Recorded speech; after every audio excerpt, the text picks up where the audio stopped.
पितृदोष सबसे ज़्यादा पूछे जाने वाला अंतिम सवाल। जब भी कोई क्लाइंट मेरे पास में आता है तो पहले तो उसका अगर कुंडली का एनालिसिस है तो वो किया जाता है, हाथ की रेखाओं की परख की जाती है। अब उसके बाद चलते समय वो पूछता है कि पितृदोष कि गुरुजी देखकर बताइए इसमें पितृदोष है क्या। अब पितृदोष आज मैं आपको कुंडली बना के भी बताऊंगा किस तरह देखा जाता है और हाथ में भी कैसे देखा जाता है। अब पितृदोष एक चीज, इसमें समस्या सबसे बड़ी है कि किसी की हथेली में पितृदोष है तो अब सवाल ये उठता है कि कितने लोगों की हथेली में प्रायः ये देखा जाता है। तो इसका कोई निश्चित फॉर्मूला नहीं है, लेकिन ये बहुत ज़्यादा देखा जाता है। क्या इसके साइन है? जीवन में तरक्की नहीं हो रही है, तरक्की रुक गई है, कुछ फाइनेंस की वित्तीय प्रायोजन आप योजना बनाना चाह रहे हैं वो अमल नहीं हो पा रही है, और जैसा आप चाह रहे हैं, जो सक्सेस आप डिज़र्व करते हैं, जो आपको मिलना ही चाहिए, वो भी नहीं मिल पा रही है और संघर्ष की स्थिति बनी हुई है। बच्चे कहना नहीं मान रहे हैं, अनुशासनहीनता, पत्नी बेवफा हो गई, और भी जो समस्याएं आप जो पेपर में पढ़ते हैं या बस स्टेशन के आसपास जो समस्याओं का वर्णन किया जाता है, ये सारी समस्याएं जो है पितृदोष से जोड़कर लोग देखते हैं। अब अगर किसी की तरक्की नहीं हो रही है तो अगर कहीं शनि गड़बड़ है तो लोग शनि का इलाज करने लगते हैं। ये भी एक सिक्के का दूसरा पहलू है, तो हमको वहाँ पे भी समझना चाहिए। आज मैं आपको बताऊंगा कि देखिए पितृदोष तो है, सभी में होता है। मतलब अगर हथेली देखने जाएंगे तो 10 में से लगभग 9 हथेली से ज़्यादा में, अगर हम परसेंटेज में बात करें तो 90% से ज़्यादा पितृदोष के शिकार होंगे। अब होता यह है कि क्लाइंट जब जाता है किसी गुरुजी के पास तो गुरुजी उसको बता देते हैं कि लाखों रुपए की पूजा करनी है। तो अब वो डर जाता, वहम भी है और है भी, ठीक है, अगर पितृदोष है ना तो है, तो उसका खामियाजा भुगतता है जब तक। अब गुरुजी उसको बता देते हैं कि लाखों रुपए का आपको ये सब इलाज कराना पड़ेगा, पद्धति होगी, यज्ञ होगा। अब लाखों रुपए उसके खर्च होते भी हैं और वो कराता भी है, क्योंकि उसका मनोविज्ञान बोलता है कराओ। बार बार उसके घर में भी चर्चा होती है, पत्नी भी बोलती है जब जब कभी गलत समय आता है तो वो लाखों रुपए भी खर्चा करता है। आज मैं इसके बहुत सिंपल उपाय बताऊंगा आपको, और जो करेंगे आप तो वो मैं वीडियो के अंत में बताऊंगा। सबसे पहले पितृदोष हम कैसे देखेंगे किसी हथेली में, उसको समझिए।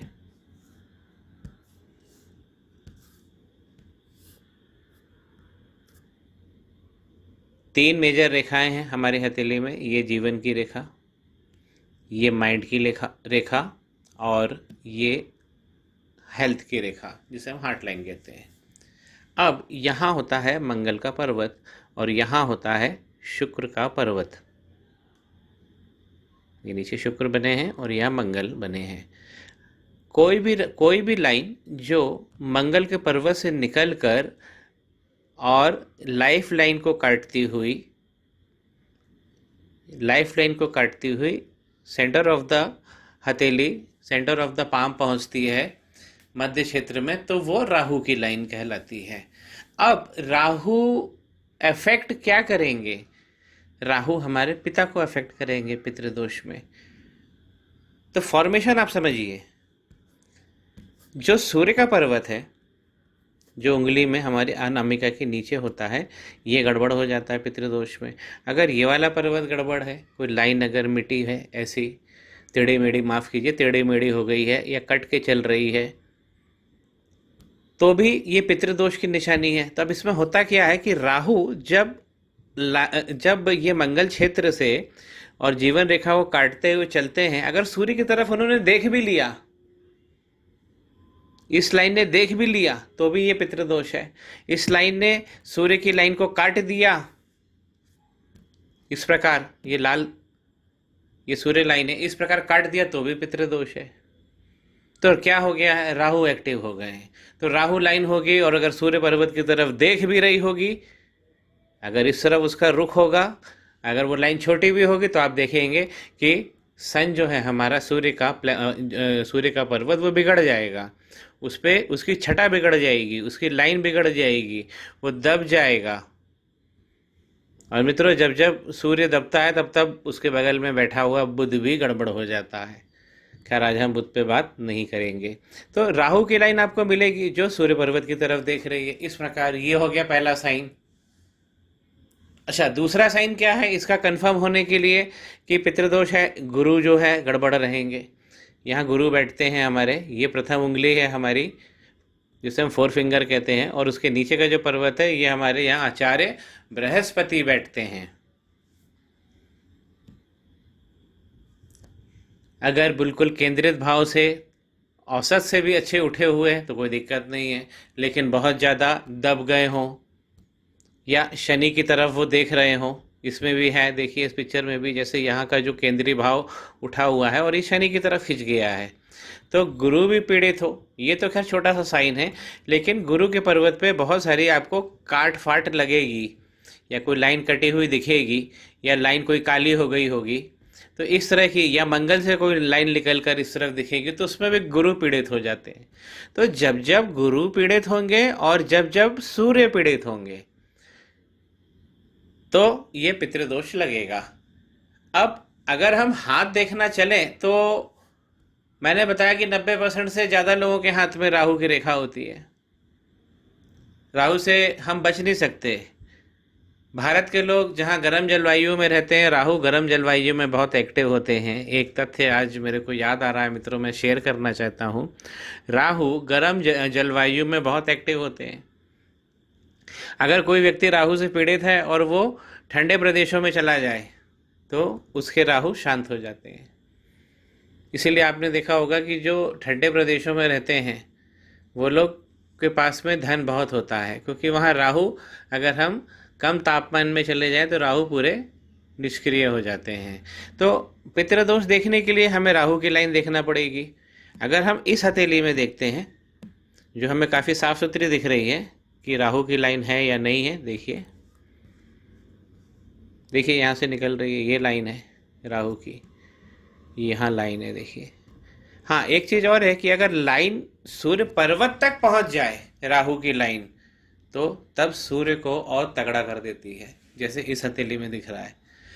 लाइन सूर्य की कटना नहीं चाहिए, यहाँ से ऐसा नहीं कि राहु की लाइन यहाँ से आए और काट दे इसको, यहाँ से आए और इस लाइन को नहीं काटना नहीं। अगर पहुँच रही है, पर्वत के शिखर को छू रही है, पर्वत के बगल में जाकर रुक रही है, काट नहीं रही है, तो ये राहु 5 गुना उस पर्वत की शक्ति को बढ़ा देते हैं। तो आज हम वो बात नहीं कर रहे थे, ये एक एडिशनल इन्फॉर्मेशन थी।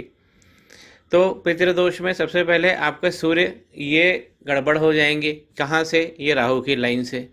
और जो आपके गुरु हैं वो सबसे ज़्यादा प्रभावित होंगे और वो डिप्रेस हो जाएंगे, नीचे दबे हुए होंगे, या शनि की तरफ वो रुष्ट हो गए होंगे, और जो नकारात्मक साइन हमें देखने मिलेंगे गुरु पे। तो ये 2 दोष हुए। अब इसका हम उपाय क्या कर सकते हैं? इसका कोई ज़रूरी नहीं है कि आप लाखों रुपए खर्चा करें, अनुष्ठान कराएं, जैसा कि ज्योतिष आपको फंसा लेते हैं। इसका सिंपल उपाय, अगर हम पहले अपने समय में जाएं, अपने बचपन में, खैर आज तो वो चीज़ें नहीं होती है, लेकिन हाँ, यद्यपि कहीं कहीं गांव में होती भी है, आज भी वो प्रचलन में है। मित्रों, आपने देखा होगा घर के सामने त्यौहार बहुत सारे लोग मांगने आते थे और हम लोग उन्हें कुछ अनाज ला के देते थे घर से। कभी 1 कटोरा चावल दे दिया, कभी 1 कटोरा आटा दे दिया, कभी और कोई दूसरी सामान हमने चना दे दिया।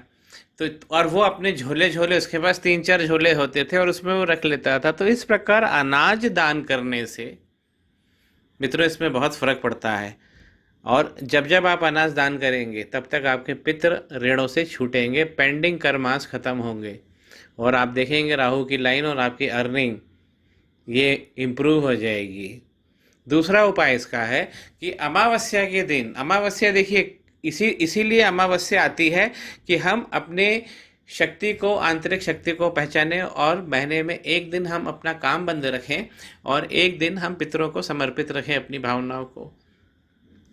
तो जब दिन का दूसरा पहर चालू हो जाए 9 बजे के बाद, आप कुछ सामग्री जाकर मंदिर में किसी को दान कर सकते हो। बनी बनाई हो, भोज्य पदार्थ हो तो बहुत अच्छा हो। और पीपल के पेड़ पर भी रख सकते हैं। पीपल के पेड़ पर जरूर रखिए, इससे आपके पितृ बहुत सुख पाते हैं। और जितने फंसे हुए होते हैं कहीं, क्योंकि उन्होंने अगर कुछ गलत किया हो तो वो भी आत्माएं कहीं फंस जाती है, उस नरक से भी निकलने में वहाँ भी आपको फ़ायदा होगा। और उनके आशीर्वाद से हम आगे बढ़ेंगे। तो पितृदोष क्या है वो आज हमने जाना। अब मैं आपको ये कितना जनरल होता है मैं आपको कुंडली पे भी बना के बता देता हूँ।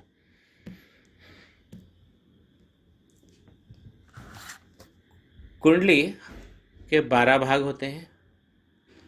ये मैंने जन्मांग चक्र बना दिया। अब इसके अंदर राहु अगर दूसरे घर में बैठे हैं तो आपको पितृदोष है। अगर चौथे घर में बैठे हैं तो भी आपको पितृदोष है। 5वें घर में बैठे हैं तो भी पितृदोष है। 7वें घर में बैठे हैं तो भी पितृदोष है। उसी प्रकार 9वें घर में बैठे हैं तो भी पितृदोष है। 12वें घर में बैठे हैं तो भी पितृदोष है। तो राहु की ये जो पोजीशन है कुंडली में आप चेक कर लीजिए। इन भावों में राहु देव अगर विद्यमान है तो आपको पितृदोष लगा हुआ है कुंडली में। इसका निवारण करिए, क्योंकि दोष है वो हमारी वित्तीय क्षमताओं को कम करता है ये। और हमारे पितृ भी फंसे होते हैं तो हम उन आशीर्वादों से वंचित हो जाते हैं। जीवन के उन कांतिमय पलों के जो हम डिजर्व करते हैं और हमें सुख भोगना है, क्योंकि योग और भोग यही तो प्राप्ति होती है। तो यहाँ राहु बैठे होंगे या यहाँ गुरु बैठे हों। गुरु यानी जुपिटर। तो मैं यहाँ लिख के बताता हूँ, जहाँ जहाँ मैंने आर लिखा है वहाँ अगर जुपिटर बैठे हैं आपकी कुंडली में तो भी आपको पितृदोष है। उठा के देखिए अपनी कुंडली और स्वतः जान लीजिए कि आपको पितृदोष है। राहु और गुरु जुपिटर ये दोनों देते हैं इन भावों में। मैं एक बार आपको बता देता हूं। कुंडली के दूसरे भाव में,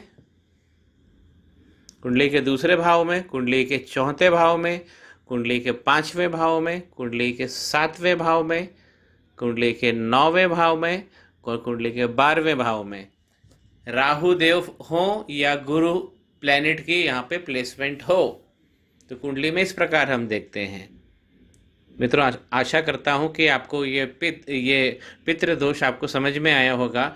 ये हर जगह पूछा जाता है और व्यक्ति का बहुत सारा पैसा खर्चा हो जाता है। केवल अनाज का दान कर दीजिए अमावस्या के दिन, बना के भोज्य पदार्थ पीपल के पास रख दीजिए, पहला उपाय। दूसरा, किसी एक व्यक्ति को खाना डोनेट कर दीजिए, ये दूसरा उपाय। और